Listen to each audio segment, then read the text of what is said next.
The British Columbian public school system. Can anybody tell me what comes from a cow? Yes. Lattes? Nuh-uh. My mom says non-fat half-calf cappuccinos. Nuh-uh. Grande no from extra hot mochachinos. Ice caramel macchiato. Versus the NHL.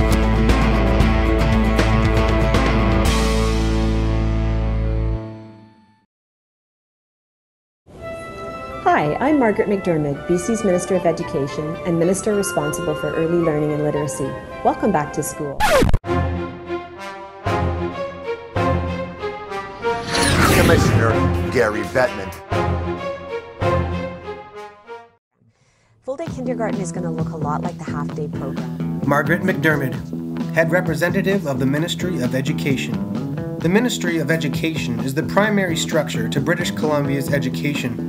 In regards to school systems, both public and private, this sector of government provides many things, such as leadership and funding to the K-12 education system by way of governance, legislation, policy, and standards. In comparison, the NHL's Gary Bettman is top dog, much like Margaret McDermott is to the Ministry of Education. Mr. Bettman is the spokesperson for the Board of Governors, which is made up of the league's 30 franchises and their owners. He helps to unify the owners in order to make big decisions for the NHL. For instance, the recent decision to make blindside hits illegal. Under Gary Bettman is the Deputy Commissioner William Daly, who is the right-hand man to Bettman and helps oversee the league's operations.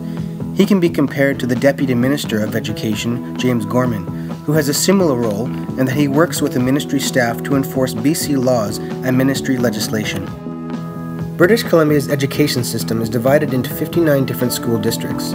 School districts are made up of a wide range of individuals, from superintendents to teachers, principals, and janitors. Importantly, however, every school district has to have a Board of Education made up of elected trustees. The Board of Education in each district is responsible for the students' achievement and ensuring that improvements are continually being made in the students' learning and education. The NHL Board of Governors is formed differently than the school board. The NHL Board of Governors has only 30 members and has representatives from each of the NHL franchises. However, similar to the goals of the Board of Education, the Board of Governors makes decisions for the improvement of the NHL. Comparable to the school district, each franchise has many different individuals that fulfill their duties to keep the franchise running and give the fans something to cheer about. The franchises are interested in continually bettering their team toward a chance at the Stanley Cup, much like the school district striving for the best education for its students. The public school is where the rubber hits the road and all of the legislation is put into practice. Each public school has different strengths and weaknesses, and each has a team of people that work together to help the students receive the best possible education. The students make up the heart of the public school and are the reason for the ministry and its guidelines. Much the same as the public schools, every NHL team excels in different areas depending on the players and coaches that make up the team. Like the public schools, the name of the team may stay the same, but the people that make up the team are forever changing. The players and the students alike can be challenging at times and help to define the success of the school or team. Perhaps one of the biggest differences between the public schools and the hockey teams is the million-dollar contracts.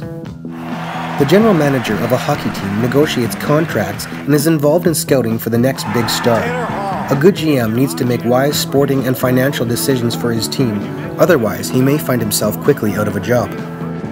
While public school administrators do have some influence in choosing teachers or school activity, administrators are more bound by politics than the NHL GM. Financial and personnel decisions are made by the school administrators in order for the schools to run successfully and efficiently.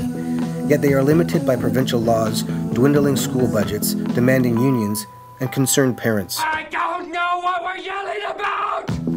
The public school teachers are the coaches of the school system. They are there to teach the students new skills and prepare them for the world ahead. Teachers are part of a union that negotiates their pay raises and contracts. Contrary to what many people may think, hockey coaches do more than just chew gum and yell at referees. They are the teachers that drive the players to play as a team while setting up game plans and strategies that hopefully result in a win. Unlike teachers, the coaches' wages get decided independently by each of the franchises, which means no picketing for coaches.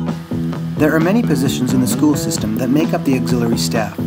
Some of these positions include librarians, certified education assistants, speech pathologists, and many more. Each of these staff are specialized in specific areas to help their student. The NHL has a similar group of staff that are specialized in many areas, such as training coaches, physiotherapists, and team doctors that tend to the injuries. Last but not least are the fans. A loyal fan base can be the driving force behind a team, but take the fans away and the game has little meaning. Comparable to the NHL fans would be the parents of the students. The fans can actually influence the decisions of the NHL with their corporate voice, much like the Parent Advisory Council influencing school decisions. And that is the BC public school system versus the NHL.